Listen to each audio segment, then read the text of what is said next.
Clarity வேணும். நிறைய கோயில்களா இருக்கட்டும், இந்த அம்மாவை பத்தி எழுதப்பட்ட ஆர்டிகிள்ஸா இருக்கட்டும், இந்த அம்மாவை வாராகியம்மன் வராகியம்மன் இப்படி 2 பேர்லயுமே சொல்றாங்க.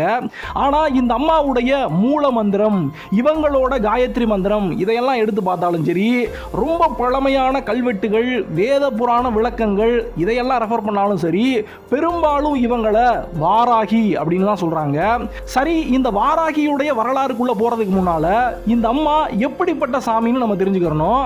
வெற்றியை கொடுக்கக்கூடிய தெய்வம், செல்வத்தை கொடுக்கக்கூடிய தெய்வம், பில்லி சோனியத்தை விரட்டக்கூடிய தெய்வம், மிருக பலத்தை கொடுக்கக்கூடிய தெய்வம், முக்காலத்தையும் கண் முன்னால காட்டக்கூடிய தெய்வம், இப்படி ஏகப்பட்ட பெருமைகள் இவளுக்கு இருந்தாலும் ஒரே ஒரு விஷயம், இந்த அம்மா எதுக்கு ஸ்பெஷல்னா, நல்லோர் மனதை நடுங்க செய்கிறவங்களுக்கு, அப்புராணிகளை ஆட்டி படைக்கிறவங்களுக்கு, சிவனேன்னு இருக்கவங்களுக்கு, யமனா வாரவங்களுக்கு, சிம்ம சொப்பனமா இருக்கக்கூடியவ தான் இந்த பன்றிமுக